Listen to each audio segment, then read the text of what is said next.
أعوذ بالله من الشيطان الرجيم بسم الله الرحمن الرحيم رب اشرح لي صدري ويسر لي أمري واحلل عقدة من لساني يفقهوا قولي. Inshallah, tonight we resume our tafseer of Surah Naziath, Surah 79, verse number 34. فَإِذَا جَاءَتِ الطَّامَّةُ الْكُبْرَى. Translation: and when there comes the greatest catastrophe, the day of recompense. My noble audience, in the previous set of verses, Allah made mention of the alteration of the day and the night.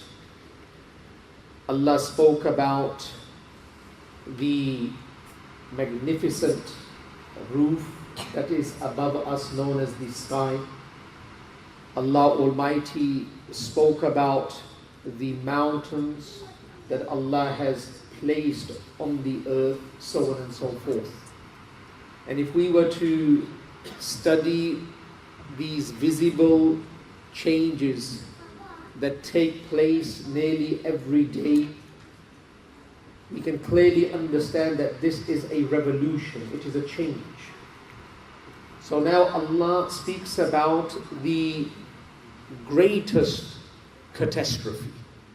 After speaking about the minor changes that take place in our life, that are visible to us every day, every night, Allah draws our attention to the greatest catastrophe, and that is the day of recompense. That, as we know, that there is not a greater catastrophe that a human will witness that is greater than the day of recompense. Not only humans, there is no species and no creation of Allah Almighty that will witness anything greater than the day of recompense. But the verse that will follow is the verse that we will spend a lot of time upon. It is a mighty verse that Allah Almighty has given after verse number 34. So I will just recite the verse. It's a very small verse. Inshallah, it will be on the wall in a few moments. يَوْمَ يَتَذَكَّرُ الْإِنسَانُ مَا سَعَى. يَوْمَ يَتَذَكَّرُ الْإِنسَانُ مَا سَعَى. The day when man shall remember what he strove for. Now Allah Almighty, in a very beautiful manner, draws our attention to that moment when each one of us will find ourselves in the day of recompense, but whatever we did in the past will be played in front of us. Everything that we did, this verse, يَوْمَ يَتَذَكَّرُ الْإِنسَانِ, the day will remember man, مَا سَعَى, what he did, what he strove for. Everything that a person does in this life, may it be in the day, may it be in the night, may it be a shortcoming, labeled as minor, labeled as major, may it be a good deed, a mighty good deed, a average good deed, everything will be played in front of this human being. He will remember everything. Sleeping in the grave for centuries will not remove the memory from his mind.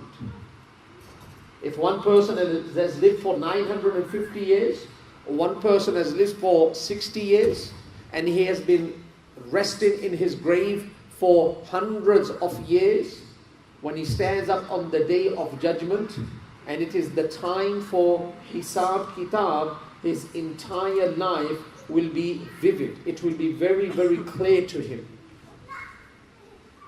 So now I want my noble audience, so we can understand the deep, profound meaning of this verse, يَوْمَ يَتَذَكَّرُ الْإِنسَانُ مَا سَعَى. I would like my noble audience to travel with me. I'm going to take you on a journey tonight. I'm going to take you on a journey tonight, and I want you to travel with me in this journey, because this is not only my journey, this is our journey. Let's depict that we are standing in front of Allah Almighty. It is the day of recompense. And our life is played in front of us.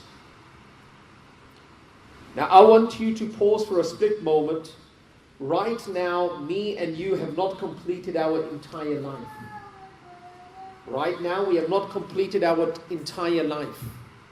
But if we were to go back home and close our eyes and look back and study what we did with the body that Allah has given us, with the wealth that Allah has given to us, with this machine that Allah has given to us, I want you to be your own judge. That once you open your eyes and you arrive back into this theater, are you proud of the life that you have lived? Why I say I want you to open your eyes, because you still have a chance to redeem yourselves in this dunya. Because we have not completed our life yet. The scholars say that Fir'aun, he missed out by a couple of seconds. He missed out by a couple of seconds. That he declared faith. He says that I believe in the Rabb of Musa alayhi salatu wassalam. But he was a few seconds late. And when I say a few seconds late, because the veils of the unseen were removed and the unseen had become the seen. Few seconds late. So we have got a lot of time, right? We have got time in front of us. So I want my noble brothers to go back home tonight and close their eyes and study the life that they have sent in the court of Allah Almighty. Because if we open our eyes and there's a smile on our face, Alhamdulillah. And if we open our eyes and we feel sad, then we have time to redeem. We have time to make a change, the alteration. Alteration is made. Because on the day of judgment, when a person will stand in front of his life, because the only thing that is going to confront him is going to be his life. He's going to be confronted by his own life. يَوْمَ يَتَذَكَّرُ الْإِنسَانِ. So we need to purify our life. Now if I'm wearing these clothes and I find that they are dirty, I put them in the wash. And it comes out of the wash pretty clean. I need to put my entire life in the wash. I need to put my entire life in the wash. So when it comes out of the wash of tawbah and istighfar and ta'alluq with Allah Almighty, it is clean. Because anything that is not clean is going to be destructive to that person on the day of judgment, on the day of recompense, Tammatul Kubra. So it is most important, and that's why the scholars have said it is most important that each day that passes by, there should be a selected time where a person can sit down, cut off his relationships with everyone around him, and focus upon the day that he has completed and the day that he has sent in the court of Allah Almighty. That with this tongue, what did I do? With these hands, what did I do? With these eyes, what did I do? Because يَوْمَ يَتَذَكَّرُ الْإِنسَانُ مَا سَعَى. This life will be played in front of you. But in that theater, we will not be able to redeem. We will not be able to change. We can change now. We can change our life now. Through the shedding of a few tears, the filthy past can become pure. Through the shedding of a few tears. It's very simple. I was reading my Shaykh, one of my, Mufti Taqi Usmani Sahib Daman Barakatuh, he says that Right now, above us is the throne of Allah. And how many angels? Think about it. How many angels in there? You won't find a hand span where there is not an angel that lowers himself in the ibadat of Allah. Nabi Kareem Muhammad Sallallahu Alaihi Wasallam, he physically witnessed the presence of Jibreel alayhi salatu wassalam. And a discussion took place, cutting the story short. And Jibreel said to Nabi Kareem Muhammad Sallallahu Alaihi Wasallam that I only opened 2 of my wings. I have 600 wings. Then Nabi Kareem Muhammad Sallallahu Alaihi Wasallam asked Jibreel alayhi salatu wasalam, is there any other angel who has more wings than you? He says, yes, there are angels that have 5,000 wings. Hamari kya hai? What am I and what are you? That when we grow 15 or 16, we say, Ana, I. That I becomes part and parcel of what I am. My ibadat, my tilawat, my dhikr. So if we study, there is makhluqat over and above us that are infallible, that are ma'soom, that are pure from inception till their last breath. They are pure. They have never ever experienced impurity. Never. But they can't do one thing that we can do. They can present all the packages, but they can't present one package that we can present from here. And that is the package of tears. They don't cry. They don't weep. And we know that, for example, we are in Australia. Let's say that ajwa, the khajur, the date, ajwa, you can't find it in Australia, ajwa. So it is a rare commodity. So when people come from Umrah and Hajj, they bring the ajwa. They're not going to bring an avocado for you from Saudi Arabia, because you find avocados here. They're not going to bring Vegemite for you, because you can find Vegemite here. They're going to bring you something that you cannot find here, that is the ajwa khajur. You do not find tears in the theatre above us. We send tears from here. This is a parcel that we can send. And through these tears, our past life, if it is filthy, partially unclean, it will become pure. It will become pure. And then on the day of judgment, when that life will run in front of us, Allah Almighty not only will cut those sections that were impure, but even those that were a witness to that impure section, they will forget as well. This is the karam of our Allah. That nowadays, alright, I'm convicted of a crime. I'm presented in front of the judge. He says, alright, you're 2 years, you're going to jail. I find myself in jail for 2 years. And after 2 years, what happens? I come out, I'm a free person. But my name is still in the register. After 20, 30 years, it's still there. People will know that I was a convicted person. And let's say there was a law by which they erase it from the paper, people still know. Even after 30 years, I'm a Buddha, I'm an old person. People say, oh, when he was young, 25 years old, he committed a crime. Allah Almighty's karam, His method is very different. When a person commits a crime, there are witnesses. The land on which he walks is a witness to his crime. The sky that is above him is a witness to his crime. His body is a witness to the crime. His strength is a witness to his crime. His skin is a witness to the crime. The Kiraman Katibin is a witness to the crime. Now he weeps. What a package.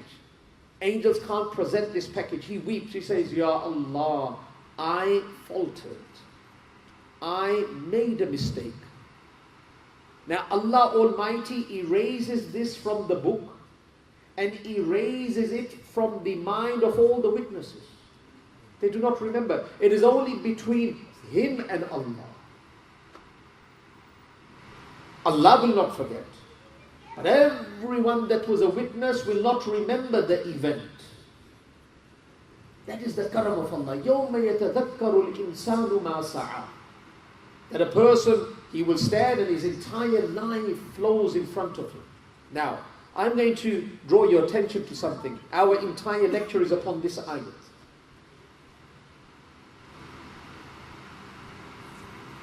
Nabi Kareem Muhammad sallallahu alaihi wasallam, he became a prophet at the age of 40. He left this world at the age of 63. How many years? 23. He worked 23 years. One person, he worked 23 years. And in 23 years, he brought a revolution. And we still experience and feel the ripple of the revolution that he brought so many years ago. Now people say, all right, he was the Nabi, the greatest makhluk of Allah Almighty. Let's go a bit forward. When Nabi Kareem Muhammad sallallahu alaihi wasallam was commissioned as a prophet, Hazrat Umar was 27 years of age. He was 27 years of age. He was 13 years younger than Nabi Kareem Muhammad sallallahu alaihi wasallam. Hazrat Abu Bakr Siddiq was 2 years younger. He was 13 years younger. And then he became a Muslim. He became a Muslim in the next 5 or 6 years. He became a Muslim. He passed away at the age of 63. Nabi Kareem Muhammad passed away at the age of 63. Hazrat Abu Bakr Siddiq passed away at the age of 63. And Hazrat Umar passed away at the age of 63. And all those that passed away at the age of 63 are all buried together. Hazrat Usman passed away at the age of 82. 63, 63, 63, they're all buried together. Meaning that if you love a person from the core of your heart, the scholars have understood from this, if you love a person from the core of your heart and there is no other atom that is given room in that love, so you do whatever you can to express your love, Allah will allow you to be similar to the person that you love in those theaters that are not in your power. A person does not decide when he's going to die. Now Hazrat Umar, in you can say about 25 to 30 years, he brought a revolution in the world. He was a normal person. Now I'm going to ask you a question. These people that we read about, and we are inspired by these people, were their nights extended? Or were their days extended? Did they have a day and night that was greater than 24 hours? Did they have a day or a night? Our day and night collectively is 24 hours. Was their day and night more than 24 hours? Nowadays in Australia, I was at a funeral a couple of months back, and the person passed away at the age of 64. And one family member was saying, "Ye to bahut hi jawan mara hai.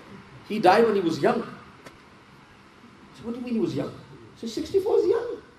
And if you look at the average age of an Australian person in Australia, it's 80.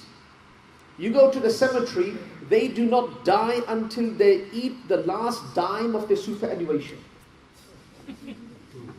They enjoy the last dime of their superannuation, then they die. Life's extended. Nabi Kareem Muhammad said, the average age of my ummati between 60 and 70. Average age. But Australia, it's 80. You go to the cemetery. Even now, we people, if we go back to our countries, Pakistan and India and Bangladesh, is 50 and 60, gone. But we come to Australia, something happens. We are living beyond 70 and 80 because of the food, because of the climate, because of the clean air, so on and so forth. They used to live for 63 years. In 30 years, they brought a revolution. They brought such a change in their own life, and their efforts were to be seen throughout the entire world. We are living longer. We have more resources. We have more resources. But we're not achieving the same goal. We're nowhere close to what they achieved.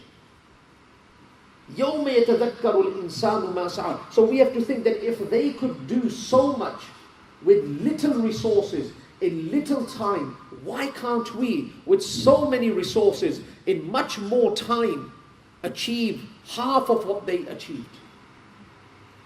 يَوْمَ يَتَذَكَّرُ الْإِنسَانُ مَا سَعَى. This life will be running in front of us. You have to be very, very careful. Now I'm going to tell you about 2 papers. Normally we hear about 1 paper. I'm going to tell you 2 papers. Let's say tomorrow, Dr. Saab says, Imam Saab, your imtihan, ikhtibar. Tomorrow is ikhtibar, your imtihan. I said, all right. He said, there's 2 papers. One in the morning, one in the evening. So first paper is paper A. Second paper is paper B. Paper A, paper B. Each person of us has got 2 papers. And our life will run around those 2 papers. So everyone knows the paper A. مَنْ رَبُّكَ مَنْ نَبِيُّكَ مَا دِينُكَ in the grave. That is paper A. But there's a paper B. Paper B has more questions than paper A. Paper A has 3 questions. مَنْ رَبُّكَ مَنْ نَبِيُّكَ مَا دِينُكَ. Paper B has 5 questions. Where did you spend your youth? Where did you spend your life? How did you earn your wealth? Where did you spend your wealth? How much did you practice your knowledge? This is paper B. يَوْمَ يَتَذَكَّرُ الْإِنسَانُ مَا سَعَى. Our life will run in front of us. Now, I'm giving you different dimensions pertaining to this ayat. I go to work. I work from 8 to 5. Bill Gates goes to work. He works from 8 to 5. I go together, sustenance. He goes together, sustenance. I work 8 hours. He works 8 hours. At the end of 5 days, I bring back $1,000. At the end of 5 days, he brings back $50 million. Same time, 8 hours, 8 hours. I bring back $1,000 and he brings back how much? $50 million. Give you another example. Now that's about in the same time gathering more. I can't, he does. I don't know how he does it. Another one, you go to the gym. I was doing the gym and I was looking at the person beside me. He was a tennis player. I'm pretty good on the stationary bike. I thought I was pretty good on the stationary bike. So I was on the stationary bike. I put it on for an hour, bang. And I burned 600 calories. I was over the moon. I looked at the person beside me. He was dripping. He was dripping sweat. And in 1 hour, he burnt 1,000 calories. I was baffled, blown away. At the end, I looked at him and he knew that I was staring now. And I looked at his machine and I found that his intensity level was very high. Intensity level was very high. My intensity level was nowhere close to his intensity level. So now there are 2 things. Let's go to the first example. يَوْمَ يَتَذَكَّرُ الْإِنسَانُ مَا سَعَى. We're going to the first example. Bill Gates, me. $1,000, $50 million. He knows how to utilize the time. He knows how to play the game. I'm not playing the game. I'm not in the right place. He knows how to play the game. We need to know how to please our Creator. We need to know how to please our Creator. Now I'm going to make mention of one beautiful story from the book. All right, so you will understand what I am saying. The hadith is of Muslim. We're told, keep in mind, Bill Gates and me, trying to understand how to utilize the time. Let's prove this from the hadith. The hadith is from Muslim and Tirmidhi. Al-Mu'mineen has a Juwaydiyah bint Harith. She's the wife of Nabi Kareem Muhammad sallallahu alaihi wasallam. She says that I was on the sajjada, on the musalla. I was doing dhikr. I was doing ibadat. Nabi Kareem Muhammad sallallahu alaihi wasallam left because it was the time for Fajr. So Nabi Kareem Muhammad sallallahu alaihi wasallam left to lead Fajr. Left me on the sajjada. And Nabi Kareem Muhammad sallallahu alaihi wasallam, his normal practice was that after Fajr, he used to turn towards the crowd and ask the Sahaba, did anyone see a dream? So if a Sahabi had seen a dream, he would relate it to Nabi Kareem Muhammad sallallahu alaihi wasallam, and Nabi Kareem Muhammad sallallahu alaihi wasallam used to interpret it. As we know that mubasharat, good dreams, are part and parcel of prophethood. Because Nabi Kareem Muhammad sallallahu alaihi wasallam in the early days, before receiving revelation, used to see dreams. And as Aisha Siddiqa radiallahu ta'ala anha says, whatever he used to see, he could see a manifestation of that the following day, as he saw the dream, without any change. So keeping that topic to the side, dreams, I've given lectures upon that, dreams, that's a different topic. But it is part and parcel of prophethood. لم يبق من النبوة إلا المبشرات. ما المبشرات؟ الرؤيا الصالحة. It is good dreams, pious dreams, productive dreams. So Nabi Kareem used to listen to the Sahaba, they used to reply. Then the Nabi of Allah used to reply to the dreams. Most probably, he used to pray Ishraq as well, and then he used to return back home. Now, in the time of Nabi Kareem the Nabi of Allah and the Sahaba used to pray their Fajr in ghals, in darkness. And I made mention the reason behind it, because they used to be up for tahajjud. So everyone was up for tahajjud. The sixth prayer, the nocturnal prayer, tahajjud prayer, the awliya, the saints had made it compulsory upon themselves. They never used to miss it. And there's not a greater saint than Nabi Kareem Muhammad sallallahu alaihi wasallam. And according to many scholars, theologians, tahajjud for the Nabi of Allah was compulsory. For the Nabi of Allah, it was compulsory, it was not optional. For you and me, it is optional. Just like Nabi Kareem Muhammad had how many wives? In total, 11. How many were alive when he passed away? 9. In total, 11 wives. 2 passed away in his lifetime, and at the time of his departure, there were 9 wives alive. What did Allah Almighty say? لا يحل لك النساء من بعد. After these, you are not allowed to marry anyone else. 9 wives, that's it, no more. But you and me, what can we do? And people do this in the world. Like Sulaiman bin Abdul Malik, what he used to do. He used to have 4 wives at one time. 4 wives at one time. When Friday used to come, he used to give divorce to one. He used to marry a new one. From the age of 18 to 33, this was his practice. Kaami aur kuch nahi tha, shaadiyan karni thi. So every Friday, 1 nikah, 1 divorce. This is not mashallah, this is nauzubillah. Every Friday, 1 nikah, 1 divorce. So if you were to calculate how many wives he married, it was in thousands. You and me can do exactly the same. We can marry 4 at one time, but we can have many wives over time. Nabi Kareem Muhammad could not have more than 9 wives. That's it, finished. Remember that. A lot of people say, your Nabi has more wives than you.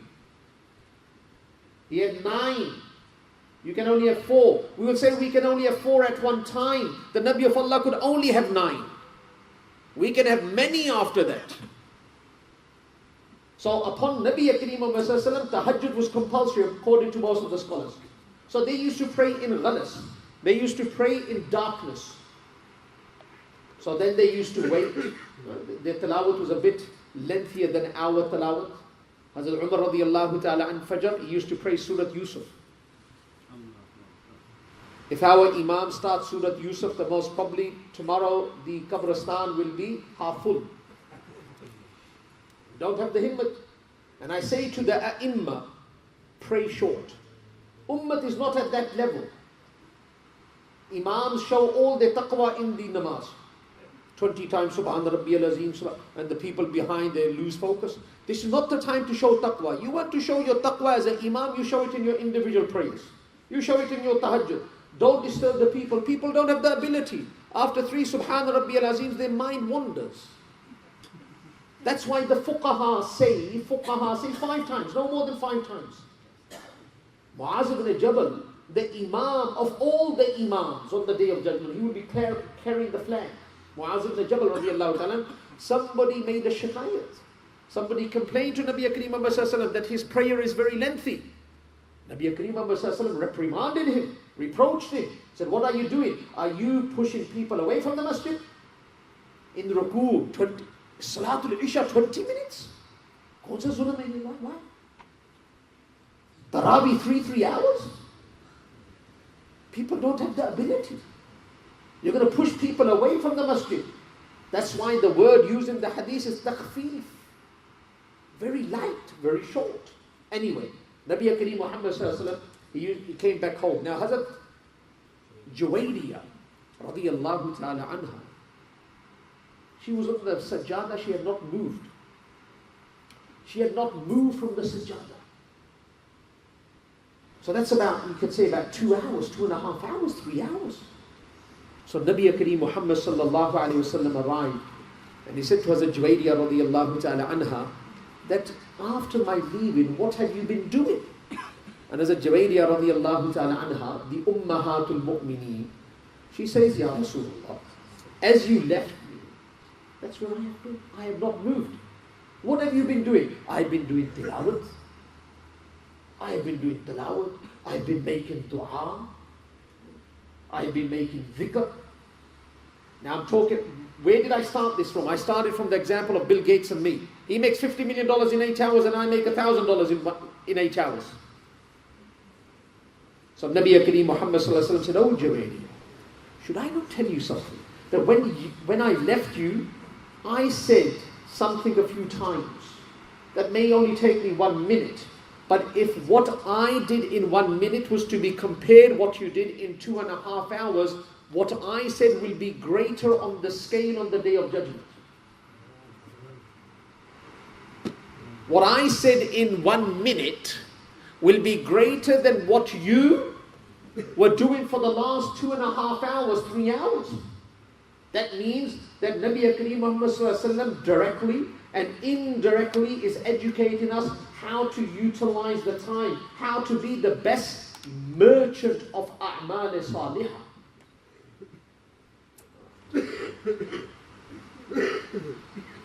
Nabi Kareem Muhammad sallallahu alaihi wasallam says that when I left you, I said the following kalimat 4 times. Subhanallah wa bihamdihi adada khalqi wa rida nafsi wa zinata arshi wa midada kalimati. I'm an advocate for this book, myself. I'm an advocate for this book. I endorse this book from the core of my heart. It is amazing, muntakhab ahadith. You should all have this at home. Right?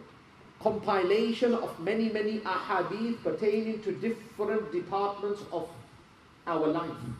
Now in this book on page 320 is the hadith, where you can learn the dua as well. I am going to read the hadith, the translation, so you can enjoy it. Keep in mind, these are the words of our Nabi of Allah, but of course translated in the language that we are familiar with. The hadith is in Muslim and in Tirmizi. So the Juwayriyah radiyallahu ta'ala anha narrates that Nabi Kareem Muhammad sallallahu alaihi wasallam left her for the morning salah. While she was in her place of salah, and returned after Salatul Adha, and that is the forenoon prayer. Now, forenoon prayer is not the Salatul Ishraq, it is the Salatul Duha. And the forenoon prayer starts after 1/3 of the day has elapsed. That's at 9 o'clock. So that may be even now 4 hours, you can say. And found her sitting in the same place, 4 hours making dhikr. Hilini answers.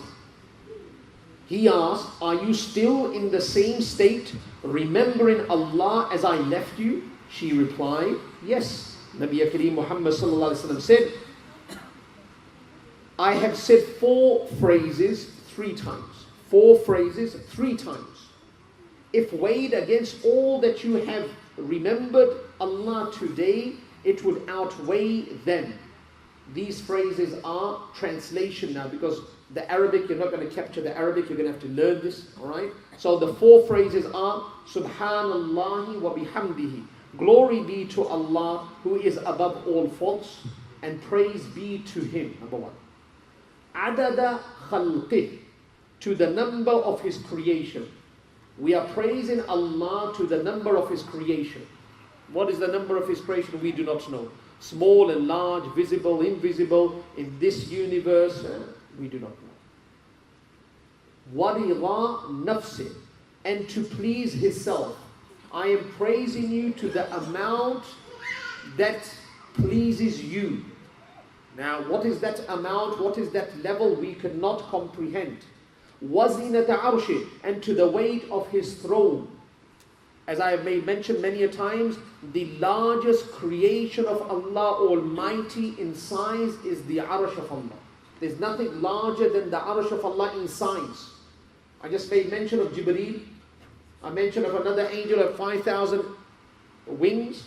They are tiny, minute, compared to the arsh of Allah Almighty. Now what is the weight of that arsh of Allah Almighty? Then we complete the dua wa midada kalimati, and to the amount of ink used in writing His words. So we have to be very, very shrewd, intelligent. That what is the best thing that I should be doing right now? Where can I get more from? And you will only learn this when you sit with the ulama. You'll only learn this when you sit with the ulama. One person, he may be praying and he may think that I'm getting the most, but he may have another deal at that time that he's missing out on. One person goes to the shopping center, he goes to Carindale and he buys something, and the person says, whoa, go to Garden City, there's a deal. So the alim of the shopping centers, he directs you to Garden City. The alim of the shopping centers. The women. She says, sister, what are you doing? Carindale, there's no deal. I'm telling you, I'm just in Garden City. There's where's all the deals. Go to Garden City. She's the alima of the shopping centers. Now, that's the first example. Second example. What was the second example, so I know that you're following me? One was Bill Gates and me. What was the second one? I gave you of the stationary bicycle. And I said that in 1 hour, I burned 600 calories. The guy sitting beside me, he burned 1,000 calories. Why? Why? Intensity. Now what does this intensity translate to in the spiritual world? For example, Nabi Kareem Muhammad sallallahu alaihi wasallam has said, authentic hadith, that if one person gives the mountain of Uhud in gold, in charity. Listen to this one. If one person gives the mountain of Uhud, that is of gold, he gives in charity, and my Sahabi gives half a mud, you can say like a couple of dates in the path of Allah, his charity will outweigh the charity of the mountains of gold. I'm not making this up. The Nabi of Allah has made this up. What does that mean? We're talking about intensity. So that means there is another world. When a person intensifies the muhabbat and the ishq with Allah Almighty, when there's that spark, that ignited spark, that when a person says, many Sahaba, they used to say, Allahu Akbar, and the fort used to drop down. I can stand and say, Allahu Akbar, Allahu Akbar, Allahu Akbar, Allah, nothing happens. It doesn't even move me. My Allah doesn't even move my wife. My wife understands the word Allah, but it doesn't even move her. I stand over her in the morning and say, Allah, Allah, she doesn't wake up for tahajjud. And one person, he stands in front of her wall and says, Allah, it is not a living being, and it drops down. There was some intensity there. Now, I'm going to give you a set of 3 verses so you can understand this intensity. Allah Almighty says, وَثِيَابَكَ فَطَهِّرْ وَثِيَابَكَ فَطَهِّرْ. Purify your clothes. Purify your clothes. How do you purify your clothes? Now we're talking about the spiritual garment, spiritual clothing that allows a person to discharge ibadat and a'mal with intensity, where he gets maximum benefit. وَثِيَابَكَ فَطَهِّرْ. First ayat, purify your clothes. Then Allah Almighty says, وَلِبَاسُ التَّقْوَى ذَلِكَ خَيْرٌ. That the libas, the garment of taqwa, righteousness, piety, is the best. Now I would like you to take a reference, so you go back home and study it. A lot of people say, what is taqwa? Taqwa, another word for taqwa in Arabic is al-birr. وَتَعَاوَنُوا عَلَى الْبِرِّ وَالتَّقْوَى. Verse 177, Surah Al-Baqarah. Verse 177, Surah Al-Baqarah, Allah Almighty says, لَيْسَ الْبِرَّ أَن تُوَلُّوا وُجُوهَكُمْ قِبَلَ الْمَشْرِقِ وَالْمَغْرِبِ. And Allah Almighty makes mention, highlights, stipulates all the different good actions that fall under the banner of birr, and birr is another term used for taqwa. So first is وَثِيَابَكَ فَطَهِرْ. Allah says, purify your clothes, your spiritual garment. And then Allah says the best garment, the most spiritual, the most clean garment is the garment of taqwa. The commentary to taqwa has been highlighted in Surah Al-Baqarah, verse 177. And then Allah Almighty says, وَتَزَوَّدُوا فَإِنَّ خَيْرَ الزَّادِ التَّقْوَى. That take your provisions with you on this journey. And the provisions of this journey is the provisions of a taqwa that have been highlighted once again in Surah Al-Baqarah, verse 177. Go back home and study it. So we need to intensify ourselves. That when we are praying, our dhikr, our tilawat should be tilawat, dhikr, ibadat of quality. That's why I say to my noble brothers, it will be better if one person is saying, mothers, they do this many times, especially when their daughter-in-law's in the house. She's got the biggest tasbih in her hand, the mother-in-law. Kya kar rahi hai? Sharam nahi aati? She's making the dhikr of Allah, and at the same time, she is reprimanding the girl. She is swearing at the girl.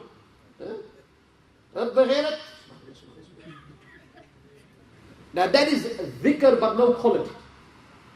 It's no quality. The scholar said it would be true enough. So the scholar said it will be better to spend little time on dhikr, but the dhikr is of quality where a person is encapsulated in the moment. A lot of people read so many adhkar, mind is not there, quality is not there. They're not going to benefit. It will be better to sit down for 5 minutes, but complete focus. This is intense.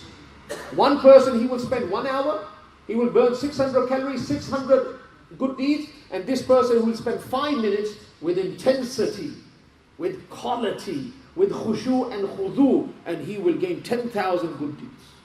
Very, very important. That's why some people, they say, Imam Sahib, we wake up for tahajjud, how many rak'at? Should I pray 8 or 10? I said, do padho bas, 2.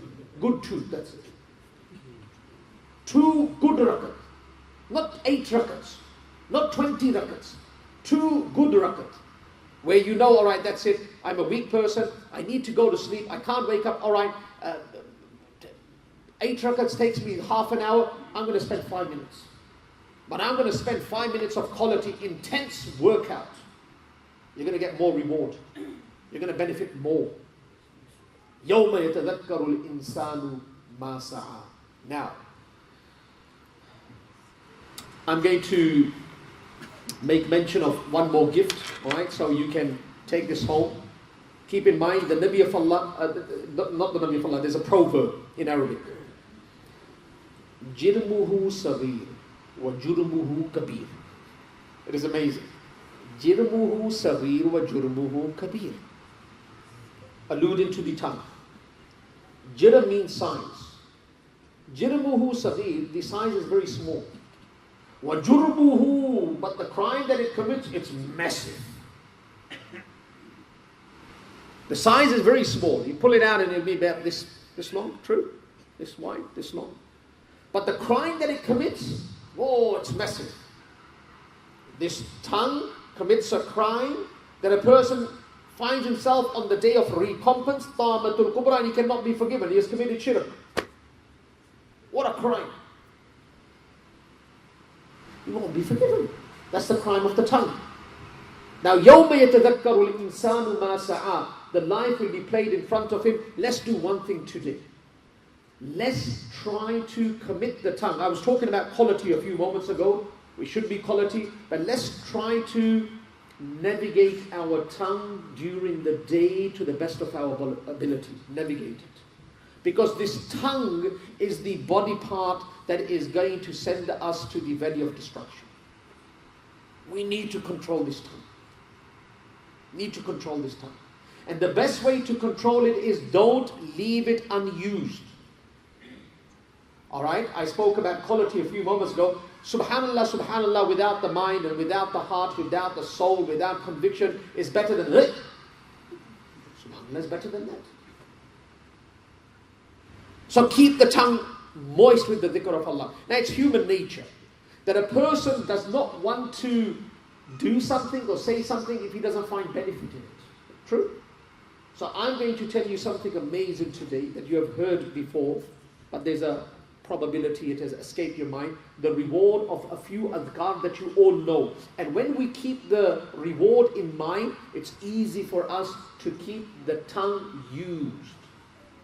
Because the more we say, subhanallah, we make it dhikr with the tongue, consciously, unconsciously, the less the chance the tongue will be used incorrectly, that will push us to the valley of destruction. Make sense? All right.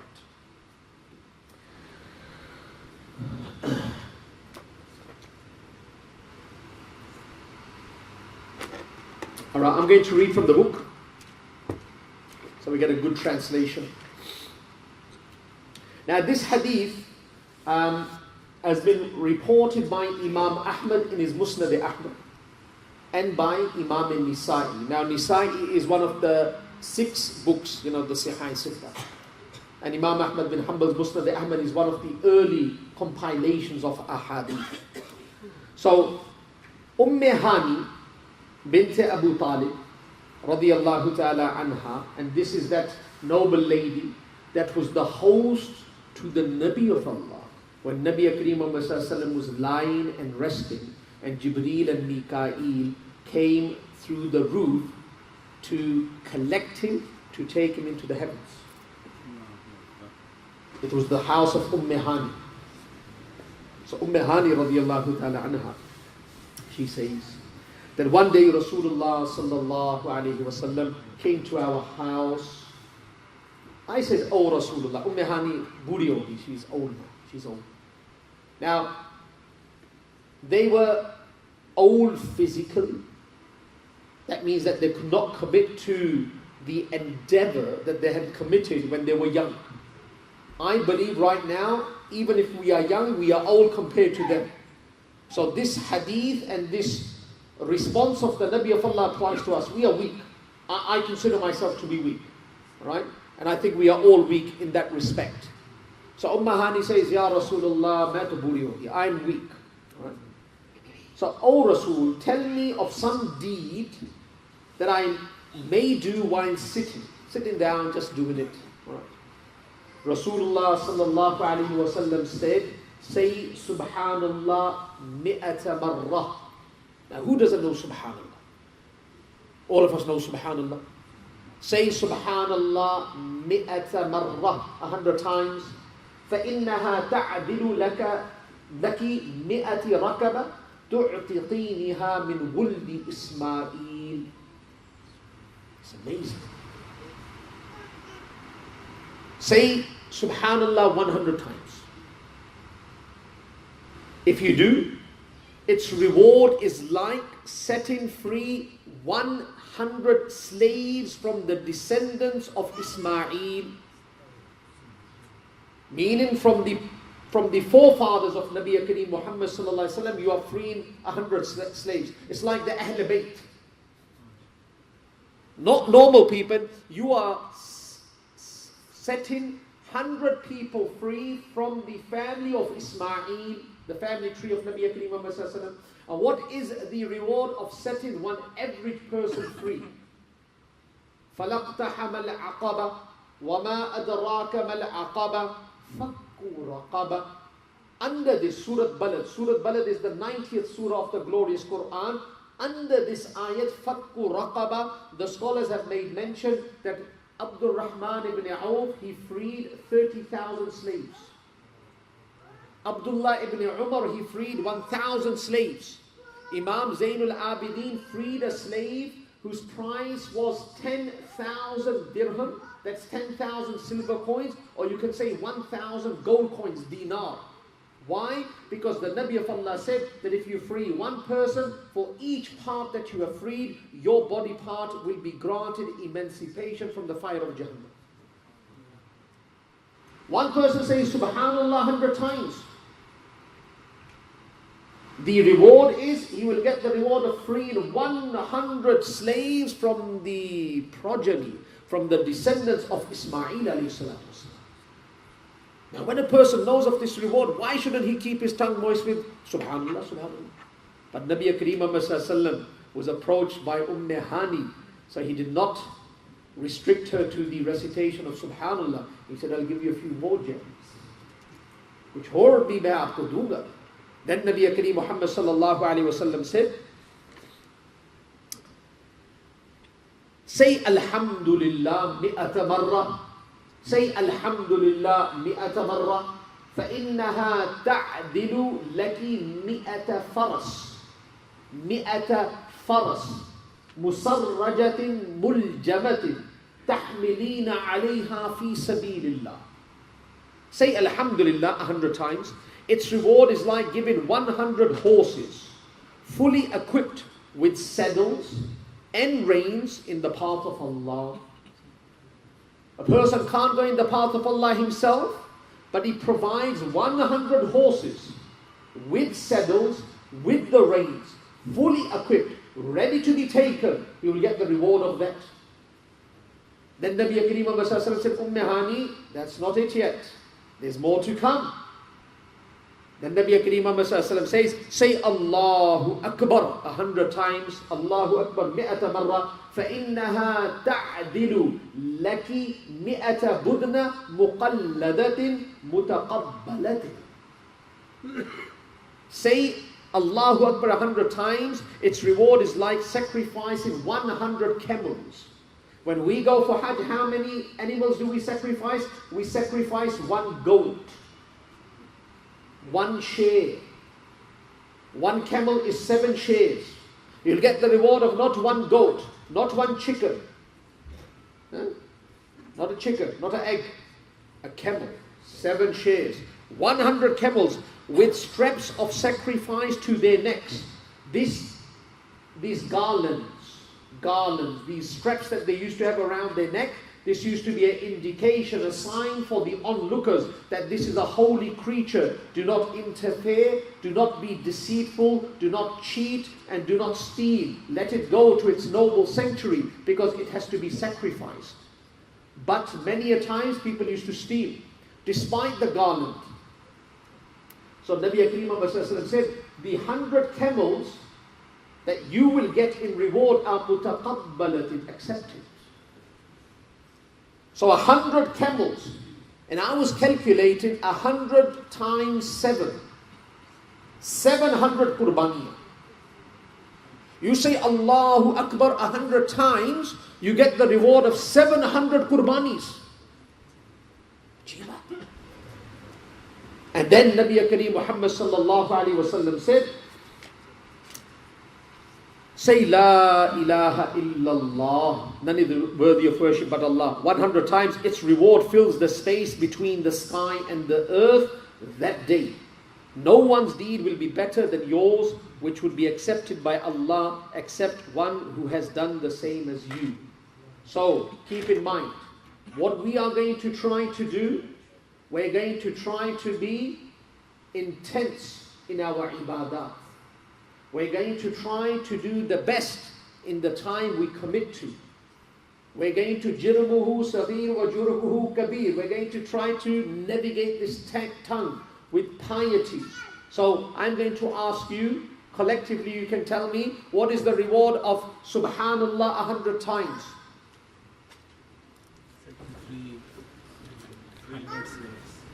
3 dead people, what? 100 slaves will be freed from the Wuldi Ismail, from the descendants of Ismail. 100 slaves. Subhanallah, 100 times. Alhamdulillah. 100 horses. Saddled, equipped, ready to be taken in the path of Allah. Khane ke saath, mota taza. وَالْعَادِيَاتِ ضَبْحًا فَالْمُورِيَاتِ قَدْحًا فَالْمُغِيرَاتِ سُبْحًا. Those kinds of horses. Stallion horses. Allahu Akbar 100 times. مِئَةَ بُدْنَةٍ مُقَلَّدَةٍ مُتَقَبَّلَةٍ. 100 camels. And I told you the calculation, 100 camels is 700 qurbanis, sacrifice. And if you say La ilaha illallah, تَمْلَأُ مَا بَيْنَ السَّمَاءِ وَالْأَرْضِ, it fills the space between the heavens and the earth. So, let's put it all together. Subhanallah, walhamdulillah, wa la ilaha illallah, wallahu akbar. Bas padhte raho. Keep reading. You're driving, you're not driving. It will keep your tongue. And let me tell you, even if you read this without focus, without attention, there is the nur of this dhikr. One day it will bring you to the remembrance of Allah. It will bring you to the remembrance of Allah. Subhanakallahumma wa bihamdika ashhadu an la ilaha illa anta astaghfiruka wa atubu ilayk. Alhamdulillahi rabbil alamin wa la'aqibatu lil muttaqin was salatu was salamu ala rasulil kareem. ربنا آتنا في الدنيا حسنة وفي الآخرة حسنة وقنا عذاب النار. ربنا ظلمنا أنفسنا وإن لم تغفر لنا وترحمنا لنكونن من الخاسرين. Ya Allah, Ya Arhamar Rahimin, grant each one of us a qalbi salim. Ya Allah, fill our heart with your mahabba. Ya Allah, fill our heart with your ishq. Ya Allah, grant each one of us your ma'rifah. या अल्लाह हम आपसे आप ही को मांगते हैं. या अल्लाह हम आपसे आप ही को मांगते हैं. या अल्लाह हम आपसे आप ही को मांगते हैं. Ya Allah, do not allow us to die without enjoying the ecstasy of your name. Ya Allah, grant us the ladhat of your name, the remembrance of your name. Ya Allah, grant us your wasl. Ya Allah, grant us your qurr. Ya Allah, grant each one of us falahi darain. Ya Allah, grant us hayatan tayyibah. Ya Allah, make our future better than our past. Ya Allah, all brothers and sisters and children that are present, Ya Allah, guide each one of us to your good pleasure. Ya Allah, guide us to iman and yaqeen. Ya Allah, guide us to a'mal salihah. Ya Allah, guide us to sifat aliyah. Ya Allah, guide us to akhlaq hamida. Ya Allah, guide us to the valley of birr. Ya Allah, guide us to the valley of at-taqwa. Ya Allah, before death, at the time of death and after death, have mercy upon us. Allahumma amitna ala al-iman. واحشرنا يوم القيامة مع الإيمان. اللهم حاسبنا حسابا يسيرا. اللهم حاسبنا حسابا يسيرا. اللهم حاسبنا حسابا يسيرا. اللهم إنا نسألك الجنة الفردوس بغير حساب ونعوذ بك من النار. اللهم إنا نسألك الجنة الفردوس بغير حساب ونعوذ بك من النار. اللهم إنا نسألك الجنة الفردوس بغير حساب ونعوذ بك من النار. Ya Allah, in this Mubarak Majlis, whatever we have asked for, If it has khayr for us, Ya Allah, grant it to us. Ya Allah, if it does not have khayr, grant that has khayr. Ya Allah, if we have asked for something that we should not ask for, or the method in which we have asked is disrespectful, Ya Allah, you are the most forgiving, pardon us. Ya Allah, if there is something that we should ask for that we have not asked for, through your karam, through your generosity, through your sahawa, grant it to us. Ya Allah, accept all our supplications. Ya Allah, fulfill all our permissible needs. Ya Allah, safeguard us every step of our journey. Ya Halimu, Ya Alimu, Ya Aliyu, Ya Azim. استجب دعاءنا واشف مرضانا ومرض المسلمين وارحم موتانا يا غافر يا غفار يا غفور الرحيم يا غافر الذنب قابل التوب اغفر لنا ولوالدينا ولجميع مشائخنا ولجميع أحبابنا ولجميع المسلمين والمسلمات والمؤمنين والمؤمنات الأحياء منهم والأموات وصلى الله تعالى على خير خلقه محمد وعلى آله وأصحابه أجمعين. Inshallah, next week, the last 10-15 minutes, I will teach you a dua. You will observe that whenever I make a dua, I conclude my dua by saying Ya Halimu, Ya Alimu, Ya Aliyu, Ya Azim. There's a background story to this. It is a mighty story, and inshallah next week in the last 10 to 15 minutes we will make mention of that story so you can benefit from these attributed names throughout your life. Assalamu alaikum.